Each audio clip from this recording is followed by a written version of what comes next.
Well, it's a pleasure today to introduce our speaker, Nancy Steinberg, an old friend. And the topic that she's talking about, the Newport Line, history around this very basic but very important time series of data that really, I think you'll see the context and the importance it's had to a lot of oceanographic and fisheries-related studies through the years. Now, Nancy is currently the science communicator at CEOS, the College of Earth, Ocean, and Atmospheric Sciences. She started that in 2017. And there she's responsible for basically promoting all the various science that's done at CEOS in either the web or articles, social media, so there's a variety of different outlets.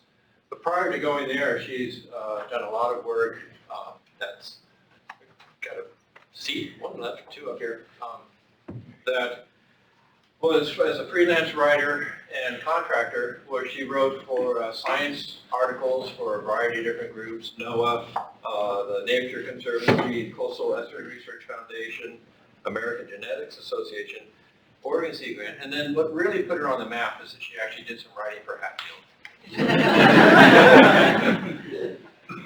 She's also done writing outside of science for travel.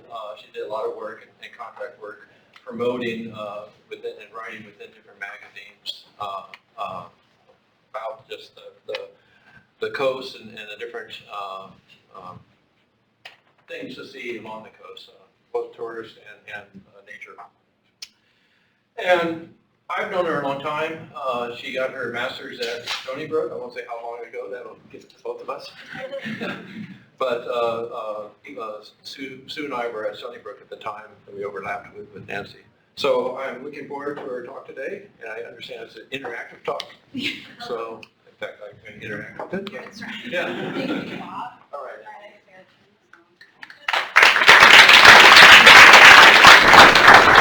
Okay, here we go. Thanks very much for that intro, Bob. Thanks for inviting me, Cinnamon, and thank you all for being here. It's so nice to have so many friends and friendly faces in the audience. So I can tell you a little bit about a large and growing project that I've been working on over the last couple of years in my still new job at CEOS. So how many people here spend time along the Newport Line now? Who goes to sea along the Newport Line or analyzes data collected along the Newport Line? Or see a lot of people. Oh, Kim Good is here. Yeah. So I'm done. Bye. No. What I want to say is that it may seem a little bit silly for me to come here and tell all of you about the Newport Line, a program that is run out of the Hatfield Marine Science Center. And as Bob's introduction stated, I'm not a scientist. I don't collect data on the Newport Line. I don't analyze data. That was a long time ago. But what I am is a writer and a storyteller, and this story has really captured my imagination. And so what I hope to do are a couple of things today. One is to provide a little history and context about the Newport Hydrographic Line, which is a fantastic long-term monitoring program that takes place right here, right off of our coast. And the other thing is to humbly ask for your input, because this project is marching forward. I'll tell you about the various pieces of it as we go through. And I know that I'm going to get some things wrong. In fact, Elizabeth Daly already changed 3/4 of my talk by introducing me to a paper that I didn't know about until 10 minutes ago. So I'm going to make mistakes. I have gaps in my knowledge, and so I really want to hear from all of you about your experiences and the places where I get it wrong or where there are gaps. So I started being interested in the Newport Line a number of years ago because I knew a lot of people who worked on the boat. I knew a lot of people who collected data, used the data. So for those of you who don't know, or maybe are a little bit less familiar, the Newport Line is a series of standard oceanographic sampling stations that on a line that strings out directly west basically from Yaquina Head.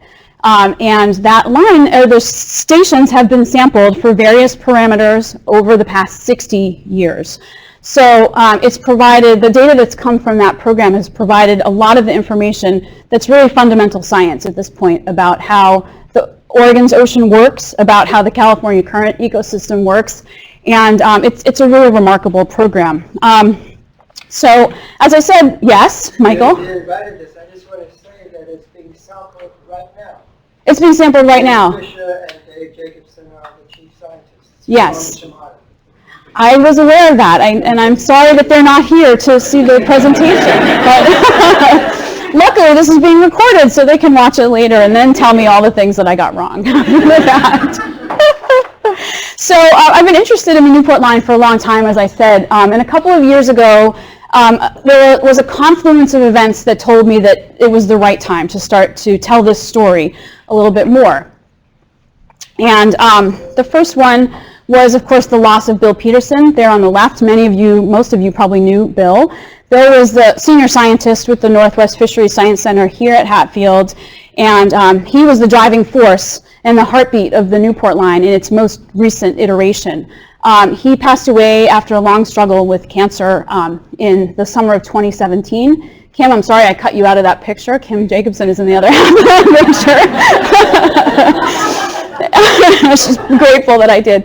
Anyway, it occurred to me, of course, when Bill passed away, that maybe I should have started this project before he passed away. He would have been, only too happy to help. But I wanted to make sure that his legacy was preserved. And so shortly after he passed away, in the fall of 2017, the Newport Line was awarded the Ocean Monitoring Service Award by Pisces at their annual meeting. This very prestigious award. And so the confluence of these two things got me thinking it's really time to tell this story. So what I did was I went to the editor at Terra magazine, which is produced at Oregon State, and proposed a feature article about the history and impact of the Newport Line up to this point. And luckily, the editor agreed to run the article and actually made it the cover for the winter 2018 issue of Terra magazine. I have a few copies with me if anybody would like one, and it's also available online on OSU's website if you want to read it. So this was a really fun experience to put together this article. Here's Jennifer Fisher doing what she's probably doing right now with the plankton net. I went out to sea on a Newport Line cruise. I interviewed a lot of people from who had sampled on the Newport Line all the way back to 1960. And what I discovered is that I couldn't cram everything I wanted to say about the Newport Line, its history, into one magazine article as hard as I tried. So there was more to come, I knew, and I'll tell you a little bit more about those additional pieces of the project as we go along. So let's start with some basics. Here is the Newport Line. You can see it situated in the map on the left. It actually goes off of the map. It goes out to 200 nautical miles from shore, so it's a little bit truncated in this map. The station, when you zoom in on the right, you can see the stations a little more clearly. The ones that are in green on this map are ones that are currently sampled during the upwelling season twice a month, if there's a boat to go, to take them, the scientists. The stations in red are sampled less frequently, and then there is one or two stations that are off the map that are sampled less frequently as well. But as I said, these stations have been sampled for different parameters in different time periods for more than 60 years. So whose idea was this? Where did this come from? Well, what I discovered as I did my research is that the beginning of the Newport Line is tied very intimately to the foundation of the oceanography program at Oregon State University. And luckily for the last 2 years, it's been my job to write about the oceanography program at Oregon State. So the idea for the line was originally, the idea was Wayne Burt's idea, and that name may sound familiar to you. I work in Burt Hall on campus. Any of you who are involved in oceanography at OSU probably know Burt Hall, or what's left of it after the fire that we had last fall. So this was Wayne Burt's idea. He was a physical oceanographer himself. He was the first oceanographer at Oregon State. He was all by himself starting in 1954. He came to OSU, or actually it was OSC, it was Oregon State College at the time. So he was inspired by two pre-existing programs. So 60 years is a long time to sample the ocean, but it's not the longest time series we have in the Northeast Pacific. So he was aware of two other ongoing programs that inspired him, and one was Line P. Many of you are familiar with Line P, I'm sure. Line P didn't start as a line, it started as a point. It started as Station P at the end of this line, which is 1,400 kilometers basically from British Columbia, from Vancouver Island. Station Papa, or Station P, was a weather station, and there were a number of these stations, both in the Atlantic and the Pacific.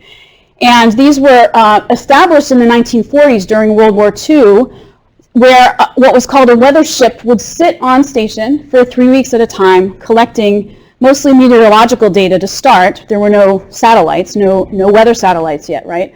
And so they collected data to aid in navigation, both for civilian and for military purposes. And so over the time since the 1940s, first the scientists who were on the ship started to take oceanographic data while they were just sitting there, basic oceanographic data like temperature and salinity and so forth. And then when the transit ships would take the new crew of scientists and crew out to the station, they started collecting samples along the way. And so that started in the 1950s with just 7 stations and grew to 27 stations that they monitor today. This program is still going on. It's sampled by the Canadian Department of Fisheries and Oceans now up to 6 times per year.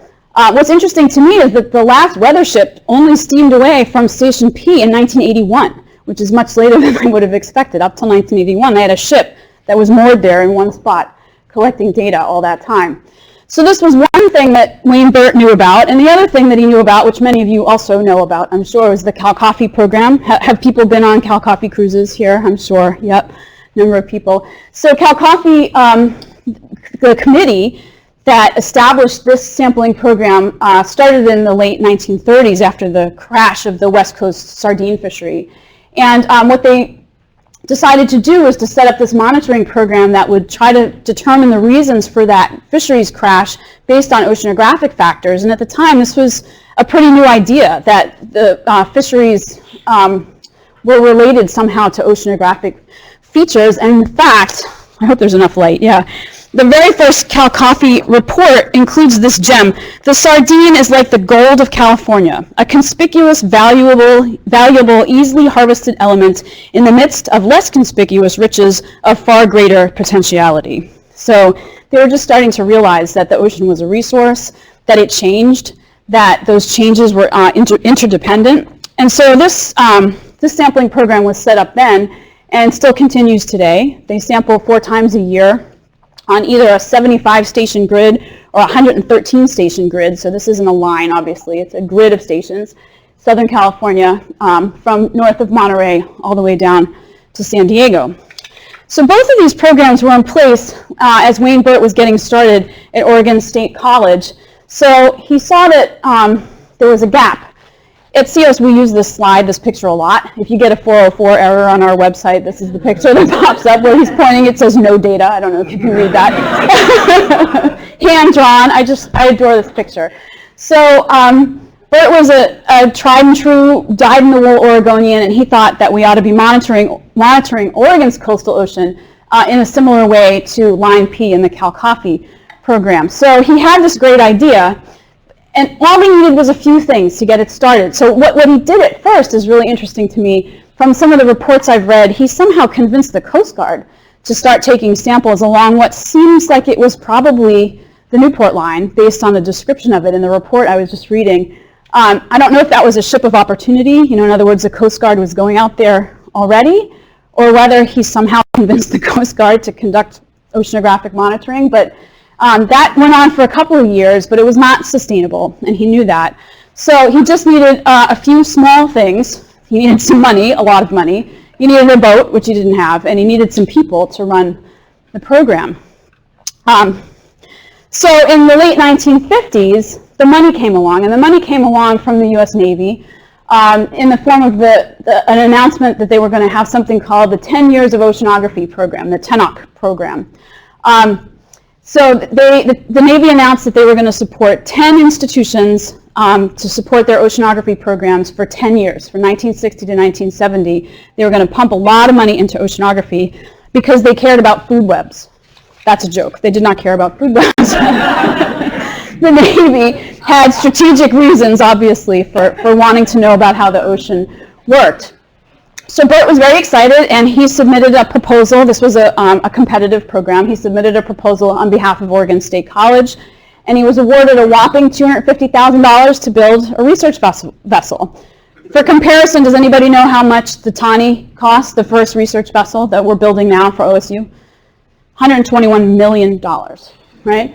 So for $250,000, we got our first research vessel, and then $200,000 for the whole rest of it, for construction of classrooms and administrative spaces and so forth. And so in July of 1959, the Oceanography Department was founded at OSU with Burt as its chair. Oh, so here's a game. Can anybody guess what the other 9 institutions were that the Navy supported at the time? Texas A&M. I'm sure, well, I knew you would get that one.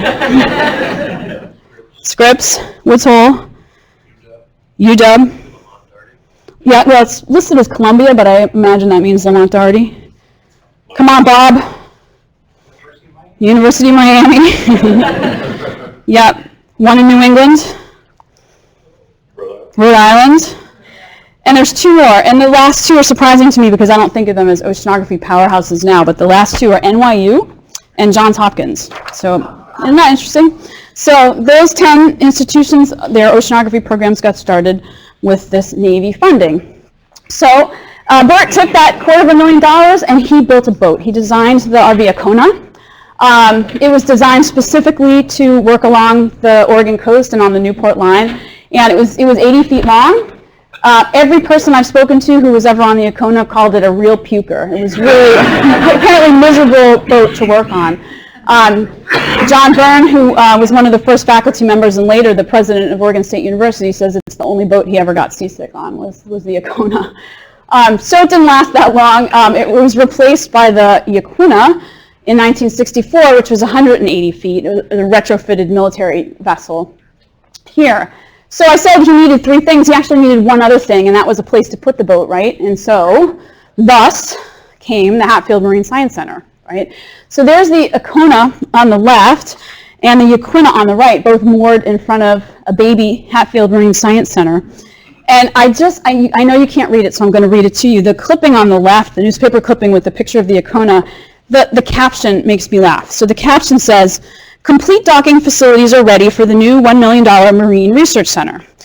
Shown here tied at the docks is the Icona OSU oceanography vessel, which soon will be replaced by the Yaquina, which is 5 times larger."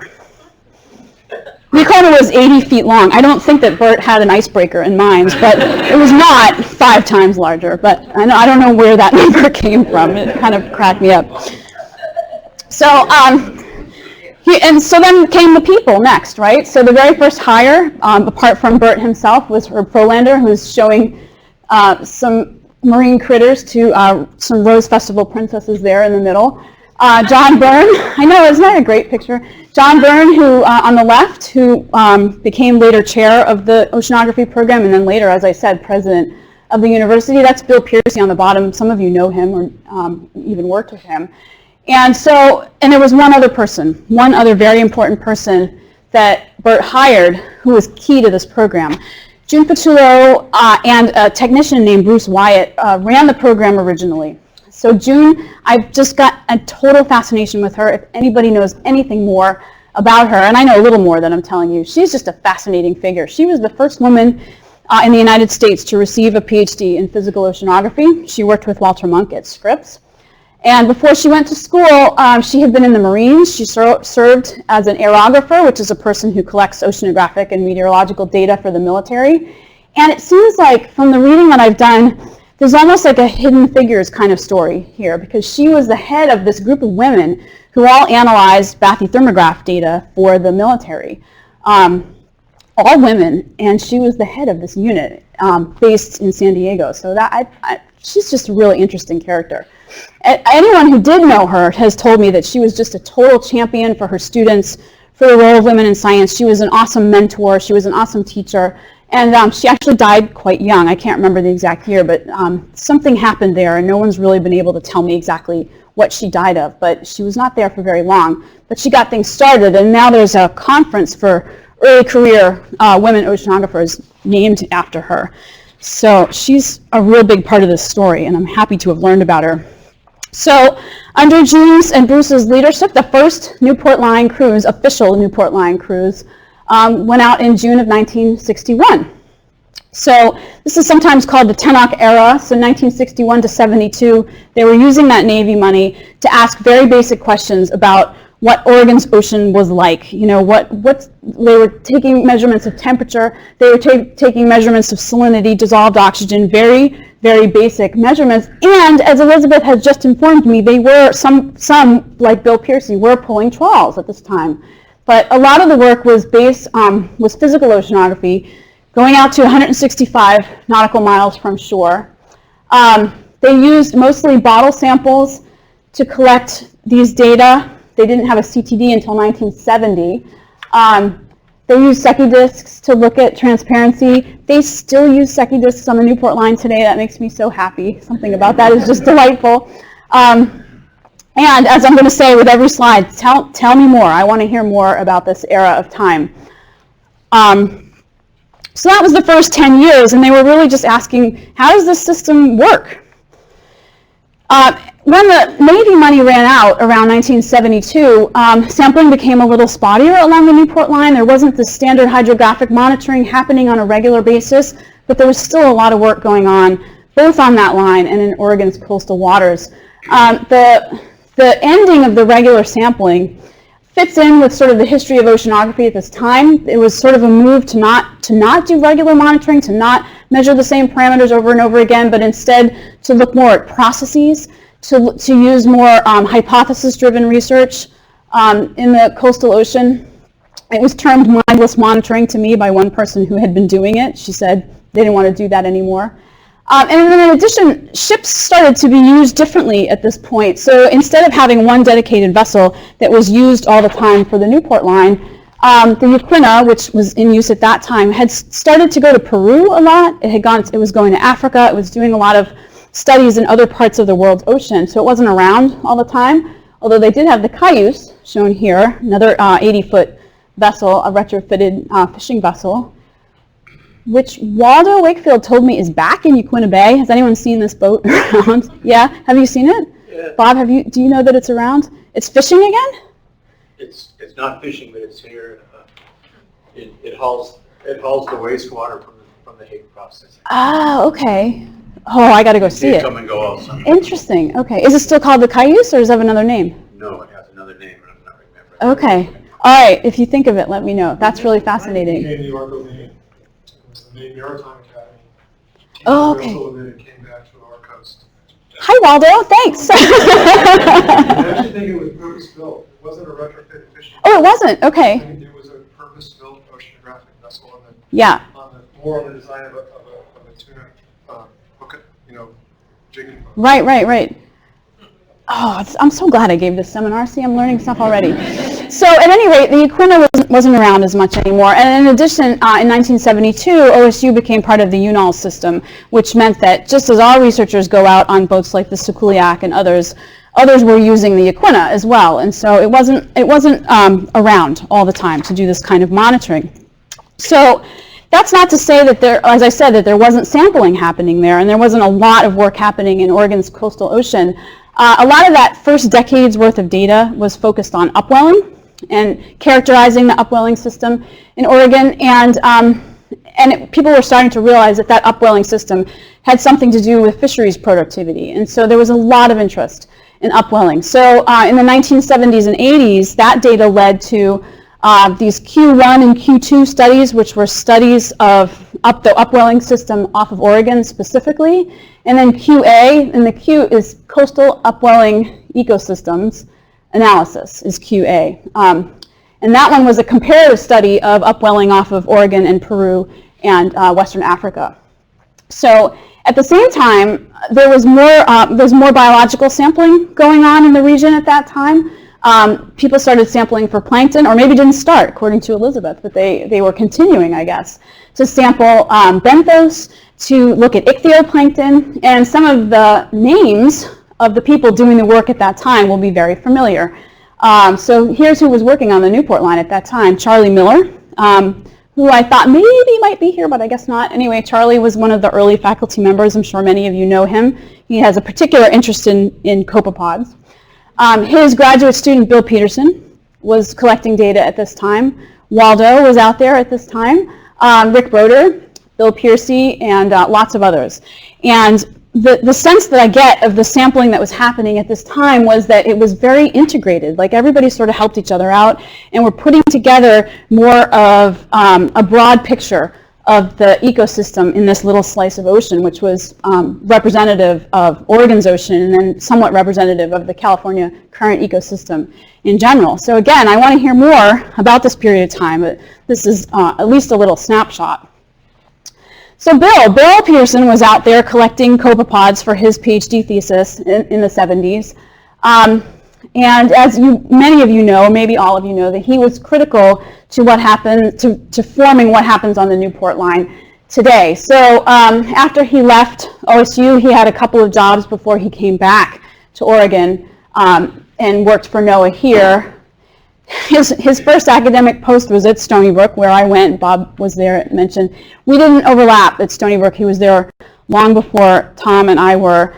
And the first time I met him when we moved here 17 years ago, I knew of him, of course, and I met him at some social gathering, and I said, "Hi, Bill, I'm Nancy Steinberg. I just came from Stony Brook. I went to Stony Brook." And he looked at me and he said, "I hated Stony Brook." So we got off a little bit on the wrong foot, but luckily he forgave easily. So that didn't last. That resentment didn't last. So he was at Stony Brook. He was in a couple of different jobs in South Africa, and then he was with NOAA. And at NOAA, he was the U.S. coordinator for the GLOBEC program, which was the Global Ecosystems Program, a global program, as the name implies, to characterize the ecology of the world's oceans. And in the U.S., the program was run through NOAA, and Bill was the coordinator for that program in D.C. in the early 90s. And the whole time he was there, his driving idea was that he wanted to come back to Oregon, and he wanted to reinstate regular sampling along the Newport Line as he had done it, including both physical and biological monitoring. And so he was ultimately able to do that. He brought GLOBEC funding with him, and he came to Hatfield in 1995 and got things started. I believe the first cruise was in 1996. You guys can correct me if I'm wrong about that. So the program today is largely the same as Bill established it then. The GLOBEC money ran out in the early 2000s, but he was, by all accounts, just magical at getting money somehow. And so he managed to continue that program with NOAA funding, and the folks that work on the line now, many of them are funded through the NOAA-Simmers partnership. So the Newport Line today, this is, again, there are people out there right now doing the sampling. I showed you this map earlier. So the green stations, again, the stations are all, by the way, named for their distance from shore. So NH1 is 1 nautical mile from shore, NH5, 5 nautical miles from shore, and so on. And so the stations out to NH25 are sampled during the upwelling season twice a month. Red stations less frequently on various ships. They usually use the Alaka if the Alaka is working. And other ships are brought into service for this monitoring as well. The sampling trips occur overnight generally. They leave the dock in the late afternoon, early evening in order to capture zooplankton that migrate to the surface at night. One of the things that Bill was really keen on was establishing what he called a sentinel station, and that's NH5 at this point. NH5 is right in the middle of sort of the upwelling, the important upwelling area just off the coast. And he wanted to make sure, and the people who run the program now make sure, that they get to NH5 every single time. So even if the weather's bad, even if the Alaka has engine trouble, as it did on the night that I went out with them, they try to make it to NH5. That's the heartbeat of the program, and they collect data there every single time. So what do they do out there? There's a whole range of parameters that are measured.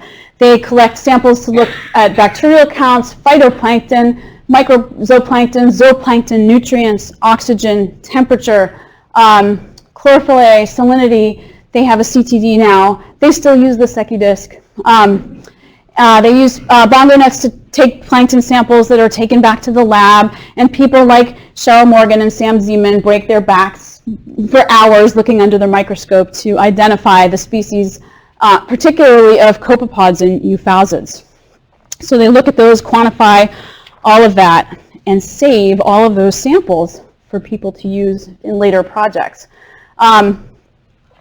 In addition to the regular hydrographic sampling that goes on out there, there are two interrelated sort of high-tech monitoring programs that happen along the Newport Line as well right now. So since 2006, there have been one or two of these gliders, shown in the picture on the right, that swim along the Newport Line at all times of the year. This is a program that's run by Jack Barth and Kip Sherman in my college.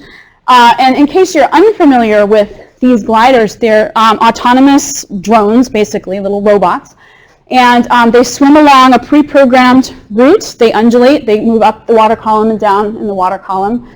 And they can collect data on everything from dissolved oxygen to salinity currents. They can make current measurements, all kinds of cool stuff. And they can be controlled using a smartphone. It's really just amazing technology.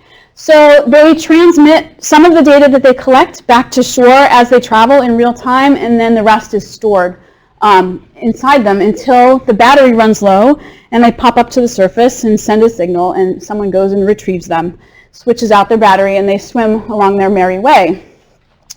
And then in 2014, the National Science Foundation's Ocean Observatories Initiative installed the Endurance Array in the same area of ocean. So the Ocean Observatories Initiative is a massive NSF-funded project to study the world's ocean using moored, cabled arrays of instruments, buoys, gliders, and there are arrays of these instruments in all over the world. And here in the Pacific Northwest, we have what's called the Endurance Array. And part of the reason that it's situated where it is was, according to Jack Barth anyway, the pre-existence of this wonderful data set of decades worth of data that already existed in this place and all of this sort of infrastructure in place. So the Newport Line is here. The dotted lines show glider tracks. So gliders are covering those tracks at all times. There's an inshore mooring at NH10. There's an offshore mooring south of the Newport Line here at that little number 3. And the Ocean Observatories Initiative collects a massive amount of data on, I don't have the complete list here, but all of the basic oceanographic parameters you might be interested in: dissolved oxygen, partial pressure of CO2, pH, very concerned with pH right now because of the problem of ocean acidification. They have some of the arrays have cameras that can be programmed to take pictures at various intervals. And all of this data is publicly available. Scientists can also put their own instrumentation onto the Ocean Observatory Initiative's pieces of equipment if they have special projects that they'd like to do in this area of the ocean.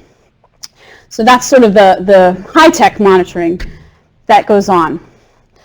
So decades worth of data collection, hundreds of people, thousands of hours of time, thousands and thousands of hours worth of time. What does it all mean? What have we learned from all of this? Well, one of the things that I want to point out is that one of the values of this kind of a data set is simply the length of it, that people are out there monitoring the same parameters in the same place over so long. Because one of the things about our ocean, as we all in this room know, is that it changes, right? But it's very hard to characterize change as part of a cycle, the Pacific Decadal Oscillation, for example, until you have decades worth of data. So a lot of what we learned just has to do with the simple fact of taking those measurements over and over again. A lot of what we learned, what I'm going to show you in the next few slides, may seem like duh, right? You know, that of course we know about upwelling. Well, we don't know about these things until we go out and take the measurements. So some of this has really become what Jack Barth termed to me textbook science, but it all started here. So one of the first people to go out along the Newport Line regularly was Bob Smith, who's now Professor Emeritus in CEOS. He was a physical oceanographer, one of the first graduate students in the department, and he studied upwelling. And I'm not going to try to tell you that we didn't know about upwelling until the Newport Line existed. That's not true. People knew about upwelling, but especially in Oregon, a lot of that work, that understanding was very theoretical. There were models, but there was not a lot of data to plug into those models and figure out exactly how Oregon's upwelling worked, how it changed from year to year. And Bob was one of the first people to look at that. So I'm a graph, yay, right? I'm showing you a graph. This is one of the graphs from Bob's PhD thesis, 1964. And the dotted line on the graph is the temperature anomaly, basically, at NH5 from the summer of 1961 through the summer of 1963. And what you can very clearly see are those dips in temperature where that cold upwelled water comes into the coastal zone from his, and that's, he was one of the first to record that phenomenon in any quantitative way. I put up the paragraph on the right is the first couple paragraphs from his summary of his thesis, and we don't write like this anymore. I just thought it was so delightful, so I just want to read you the first couple of sentences. Upwelling is one of the more significant oceanographic phenomena of Oregon's oceanic waters. Its effects range from keeping the water too cool for comfortable swimming in the summer to increasing the productivity of the coastal waters. I just thought that was delightful. And I've gotten to know Bob a little bit being at CEOS, and he's just as delightful as that sentence. He's a wonderful human being. So once we knew how Oregon's ocean worked, then we were able to figure out with lots of data what happens when it doesn't work, or what happens when what we think works is changing. And again, you need long-term data sets to be able to look at this. So this is not Newport Line data. This is simply sea surface temperature from satellite data. But what it's showing is something that most people in this room are familiar with, and that's the warm blob, the blob. So this was a mass of warm water that came from the north and sort of settled onto the west coast of the U.S. in 2014 through 2016, an anomalous warm water mass. This was not El Nino, although it seems to have been exacerbated by El Nino. And having both the Ocean Observatory's Initiative Array and the regular hydrographic sampling at this time allowed us to track the arrival of the blob to our area, track its persistence, and then the biological sampling that went along with this was able to tell us what impact that warm water had on the ecology of the system off of our coast. And it was bad, right? I mean, most of us have seen Lori Whitecamp's presentations about what changed out there. And maybe Elizabeth will tell you a little bit more about that in a couple of minutes. The biological sampling that's been conducted on the Newport Line has led to invaluable insights about how climate controls food webs in our area. And this is just a schematic to show one of Bill Peterson's major contributions to fisheries oceanography. This is the idea of the cheeseburgers versus celery that many of you have heard many times. The basic idea being, and again, we wouldn't know any of this if it weren't for a lot of data, long-term, same information collected again and again to look at these correlations. So the idea here is that when cold water comes into the upwelled area, when the Pacific Decadal Oscillation is in a cold phase, it brings cold waters from Arctic coastal currents that bring with them these northern species of copepods that are very lipid rich, and those are what Bill termed cheeseburgers, and happy salmon result from lipid rich food sources, right? And by the way, happy salmon make for happy fishermen and happy coastal economies as well, so keep that in mind. When the Pacific Decadal Oscillation is in a warm phase, when ocean waters are warmer than normal, when we have a weak California current, when there's an El Nino happening, when we have something like the blob that bathes our area in warmer water, that tends to bring with it these lipid-poor southern species of copepods, or celery, and means sad salmon, right? And I'm talking about salmon returns to the rivers, adult salmon, a couple of years later after they've been in the ocean for their first year or two of life. I'm running out of time, but I want to say a little bit about the stoplight chart. Many of you have seen these stoplight charts before. This is another contribution of Bill Peterson and his many colleagues. Again, after collecting data over many years, what emerged was a picture of life in the ocean for baby salmon in their first year or two of life. It turned out to be incredibly important, right? So these stoplight charts are a framework or a method to help managers understand what salmon returns might be like a year or two hence from where these data were collected. So just quickly, down the left-hand side, all the rows that's a suite of ocean ecosystem indicators related to salmon and how they thrive in the ocean in their first year of life. So some of them are physical parameters like sea surface temperature, some of them are biological parameters, each row, and then each column is a year. And so you're looking at what that ocean, the relative strength or weakness of that indicator in a given year. And so if you coho spend their first summer of life in the ocean, Chinook spend 2 years of life in the ocean before they start to return. And so if you're interested in what the returns might be, you can look at this suite of indicators and get a visual representation of what you might expect. So red is bad for salmon, green is good for salmon. And there's a measurement here, this white row that goes across the chart that represents a mean of those measurements. And it does, in fact, correlate to salmon returns. This is shown to work quite well, actually, and managers use this for projecting salmon returns for the Columbia River, for example, one of the tools that they use. Interestingly, in 2014, Bill and Jennifer Fisher and others published a paper that indicated that this scheme works well also for sablefish and for rockfish. And it works well for sardines as well, except the opposite. Because salmon like cold water, they thrive better in a cold water system, and sardines thrive better in a warm water system. So you take all those red squares and make them green, flip them around, and it works for sardines as well. So this was a major contribution to our understanding of fisheries oceanography in this area. It all came out of, most of it came out of Newport Line sampling. So I've always gotten by with a little help from my friends. So I have a couple of friends here who are going to step up now and tell you a little bit about other science that they have done along the Newport Line, because it's not just the regular hydrographic sampling, it's not just the Ocean Observatories Initiative, it's tons of people who have decided they too are going to take samples there for one reason or another. So now we're going to have seminar karaoke. So we're going to start with Bob Cowan, who's going to tell you about his zooplankton work along the line. This is for the online folks, right? Yeah. All right, I'm going to keep this short. It's mostly work we're doing that's just underway.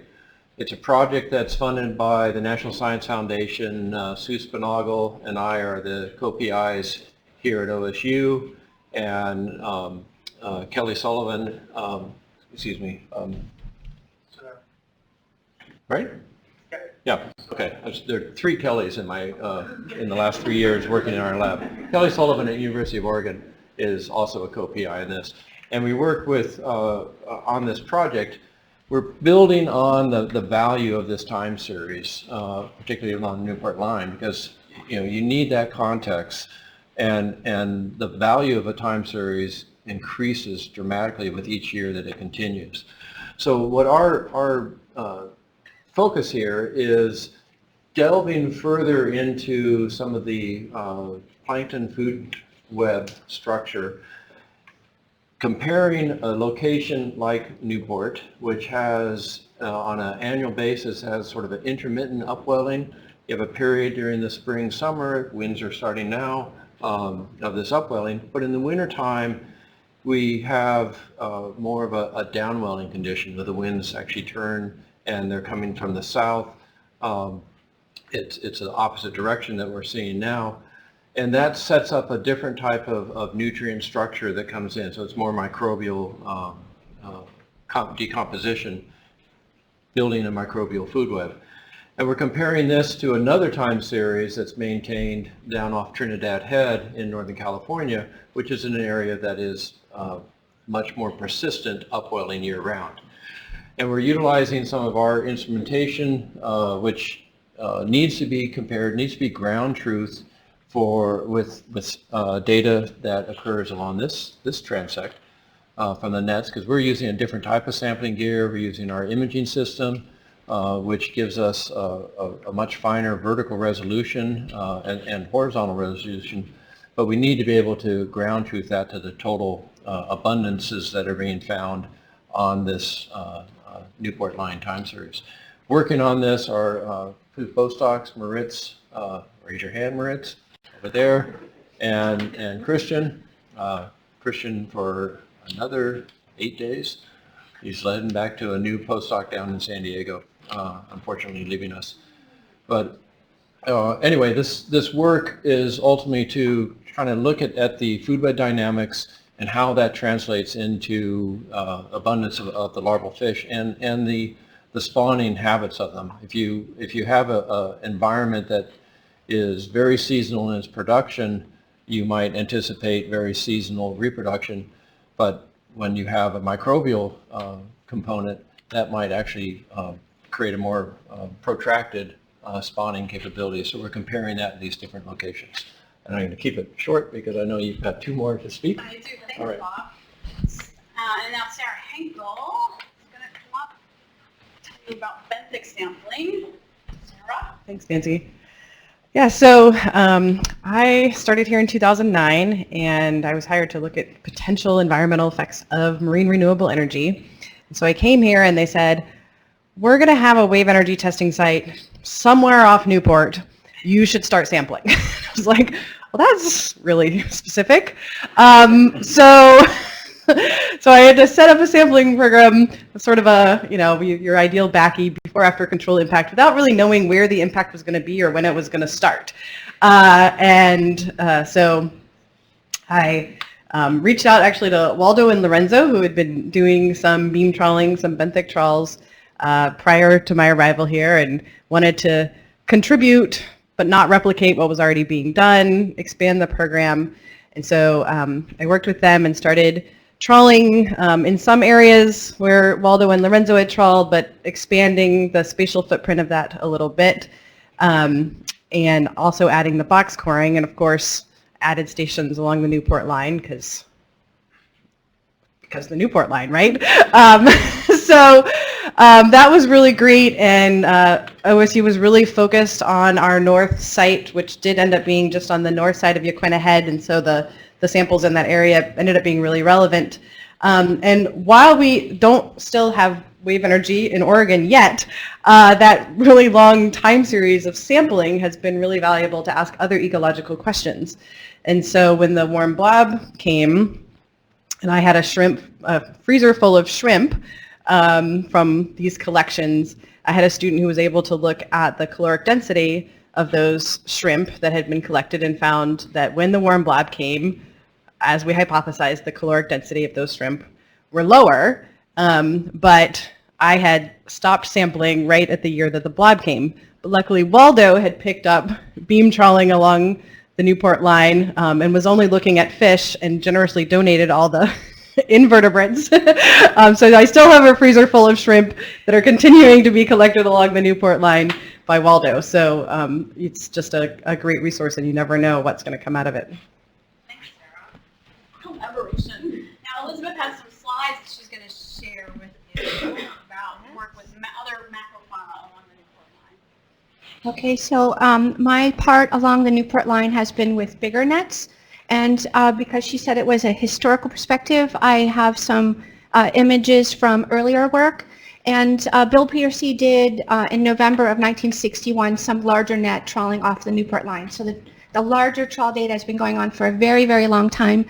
Another thing I just learned looking at this review paper is that before NIMS was regularly surveying off the Oregon all the way up to Canada and California waters, we relied on the Soviet Union with their boats and their nets for 15 years to give us our pelagic, nekton, and micronekton data, which included the Newport Line. The lower corner here is a pursine. Bill Pearcey did pursining for larger nekton animals in the 80s. On the left corner is the project that I primarily work on, which is a pelagic Nordic trawl. It's 30 meters across, 20 meters down. And our target is for juvenile salmon, but we catch a whole host of other animals in the ocean. So that trawls along the Newport Line and further north. And we also, in that same project, have a long-term series of marine bird and marine mammal observations that extends down to the Newport Line. And the net on the top left and lower are some of the early nets used. The middle one there is Isaac Kidd trawl net. That's what was used by Pearcey in the 60s. And then Rick Broder has about 20 years on various projects going from the Newport Line south and north using a mid-water trawl and at nighttime getting the larger animals, bigger than a krill is what I say. They catch krill, but the fishes, squid and everything in that feed into the food web. So that's about 20 years of trawling data. So I put up a few of the maps with the Newport Hydrographic line highlighted. The one on the left is Bill Piercy's work in the 60s through the 70s. He just did the Newport Hydrographic line. The Globex survey, I don't really have a pointer, but anyway, the Globex survey, let's see, am I confusing my maps, was 80s Persane was north and south of the Newport Hydrographic line. The Globex, the hydrographic line, was the northernmost transect, and they went south. And our juvenile salmon group, the Newport Hydrographic line, is the southern transect and further north. So they've been all over the place, but the Newport Hydrographic line has been in each project. These are some of the things we catch and quantify. So these are very large nets, and so you can have enormous catches. One image is of spiny dog sharks. I highlighted the salmon. Each salmon is treated like gold. We individually work on them out at sea, and we have to sort through millions of anchovies we try to get every juvenile salmon to bring back into the lab for analysis. This is us doing some of our sorting out at sea, because we're measuring 50 of every taxa that we catch with the large nets at every station, and then we do some sort of quantitative estimate of the rest of the catch. Sometimes we catch enormous catches of jellyfish. In the middle here, this was on a Globex survey, and so now we know if the boat slows down when the net's in the water, stop towing. Because that's impossible to work up, really, for any of us. The fishermen made some sort of ton estimate of it, but what does that mean? We catch larger specimens like big sunfish. We sometimes catch large sharks. Hopefully, for all of those, we measure them, identify them, and we get them overboard. On each of these surveys, going back to the 60s, they're still doing the oceanographic work, so it's the lineup with Nancy's talk. So bongo nets for the zooplankton and CTD. Okay, and so to shift, because she asked me to do two miniature talks, I've also been working along the Newport line on pyrosomes. So pyrosomes have come up, in essence, with the warm blob, and so they've been appearing in large numbers off of our coast since the warm blob arrived. And Rick Broder has been connecting data series. This catch map on the lower left shows the pyrosomes who should be closer to Southern California or even further south, and when they started appearing. So the red coloration would be higher catches of the pyrosomes, with the Newport Hydrographic line highlighted there right in the center of it. And so we have caught a ton of pyrosomes on our surveys. They've been plugged up nets, they've affected fishermen, and they really should not be in our region. So I've been working on estimating their distribution and abundance at an area where we've caught them. What is the food, which is phytoplankton? How much is it in the water column there, using chlorophyll samples and CTD data? And then within each colony, how much food do they have in there, and their, in essence, individual zooids? And so that's using colonial fluorescence. And then we've done a bunch of lab experiments with the help of Tom Hurst in his lab area, sinking experiments. How quickly are these animals sinking? We've done some live dip netting offshore off the Newport line in the middle of the night to try to bring these animals back in to do feeding selectivity experiments, to watch them bioluminesce, which is beautiful. We actually did not know what to look for in them to know how are they alive? Are they alive? We didn't really know what to look in them to see if they're alive. So we've learned a lot about them. We've done fecal count rates, and we have someone out on the boat with Jennifer Fisher hoping to catch some so we could further look at their carbon flux in the environment. And I think that's it. Thank you. Thank you. It's amazing, right? All of this work. The same slice of ocean. So, things have changed a lot in the 17 or 18 years that I've lived here with respect to what goes on the Newport line. Same sampling regime, same program, but one of the things that I've noted is that there's a lot fewer people doing the work. So this program needs to continue, clearly. And so what does it need in order to thrive and to continue and maybe even to grow? Well, in my humble estimation, and again, I don't work on the Newport line, but it has been my observation that the Newport line needs to I'm not comparing myself to Wayne Burt by any stretch of the imagination, but these things don't change, right? So more money, more support for this program would be welcome, I'm sure.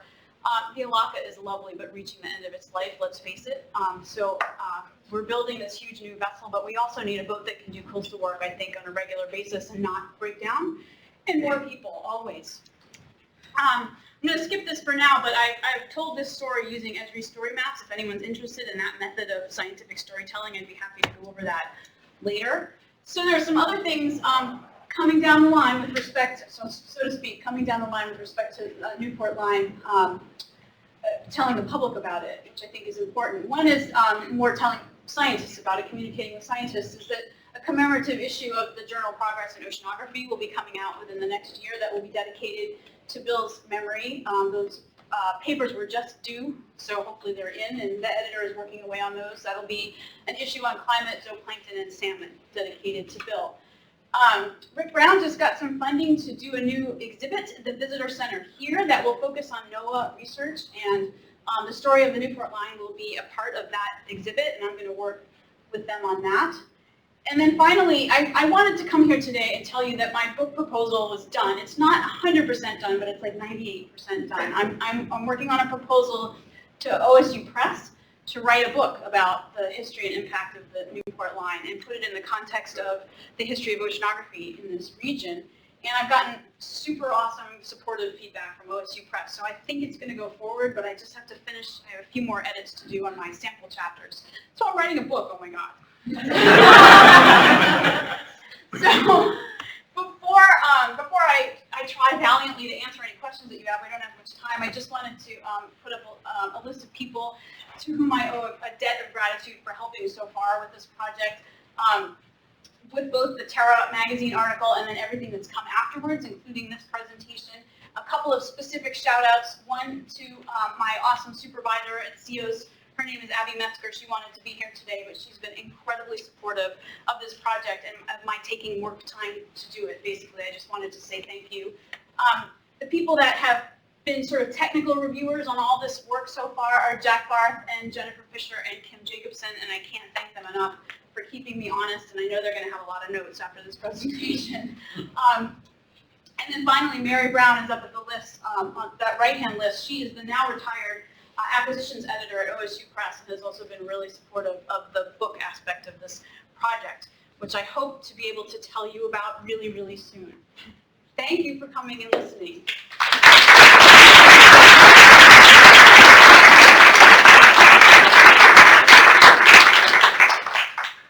Yes, Cheryl.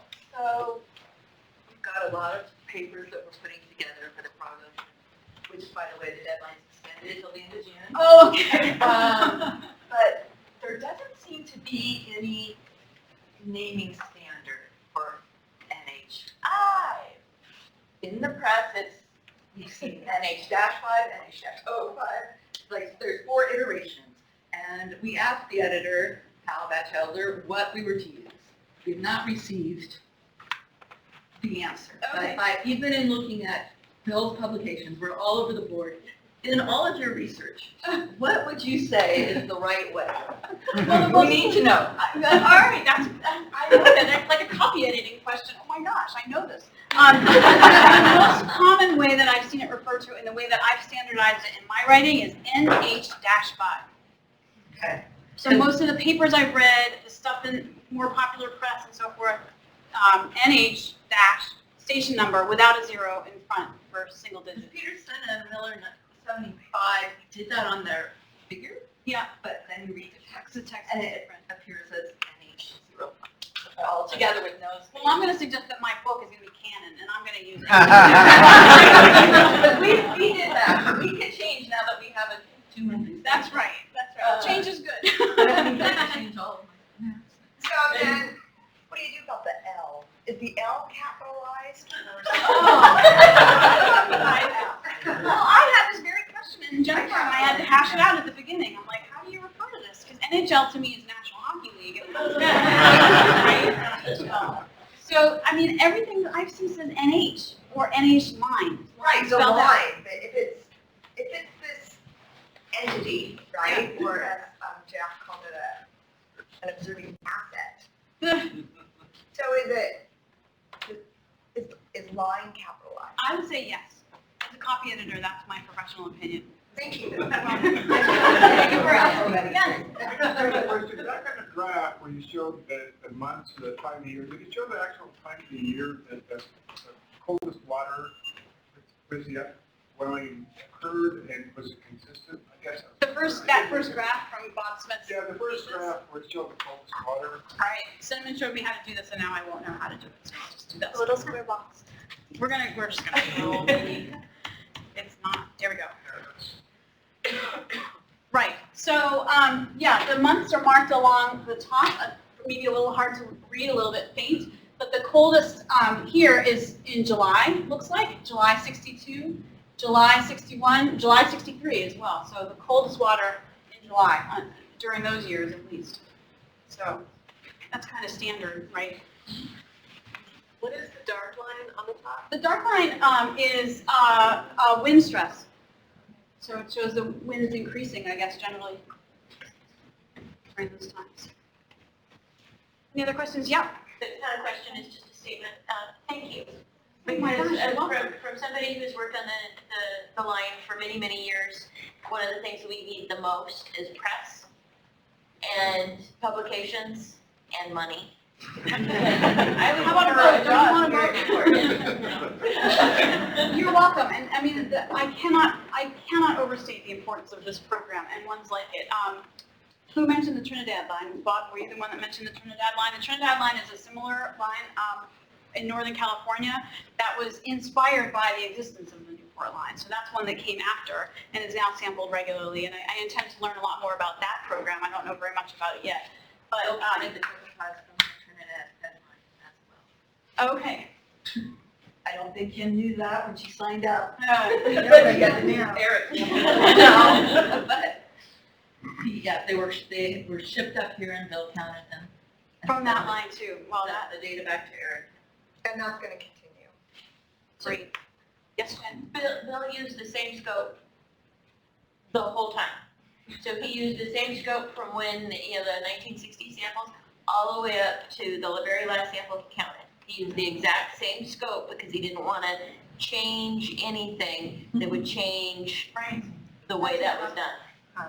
I mean, the other thing is that for all of that time, up until practically the week he died, right? I mean, he was the one looking at those samples. And so it was not only the same scope, but the same set of eyeballs on all of those samples. And I think that was really valuable as well. And nobody knew more about those copepods and how they worked in that system than he did. He You guys were would learning. know. So when we brought samples back, sometimes he would meet us at 3 o'clock in the morning at the cold room Yeah. to grab the sample and to look at it. He wanted to see it. He wanted Yeah. to see what was in there, and he was so excited he would be here. That's what Jen told me too. Yeah. Lovely. Any other questions? Have you heard of Cribola? Have I, sorry? Have you heard of Cribola? No. Well, so when I was a grad student here in the late 90s, and Bill and Charlie Merrill were doing the mostly krill, but one of my fellow graduate students, Jaime Gomez, was a student of them. Yep. And the reason I bring it up is because I think that in addition to the long-term value, there also have been kind of like this unique discoveries that have come out of that. And one of them was that when they were working the krill samples, they discovered that they were being parasitized by this Pyrosoma or something they called Cribola. They basically found this huge mortality of krill because of that. And so my point is that another aspect of this is maybe highlight what have been some of the key sort of single discoveries that have come out of this. That's a really good idea. Yeah. Tell me more, everybody. I'm going to write that I down. think they published that in Science. It's in science. It's in science? Okay. Yeah. I'll find that. Awesome. Thanks. Yeah, so sorry, another, based on that too, is the amount of people that have come through, gone home to Mexico, Chile, all of these centers around the world that got trained a bit by Bill here. Yep. And that's a point. I had to take out this slide. I just had too much, as usual, for me. But there have just been hundreds of people that have worked here on the Newport Line in one way or another, right? It takes a village. And I have this collage picture of a whole bunch of them, and I had to take it out. But I mean, there have been hundreds of people that have worked on this program in various ways. So That's, and you're right, they go away and they take that knowledge with them elsewhere, so that's important too. Questions? Thank you. Thank you.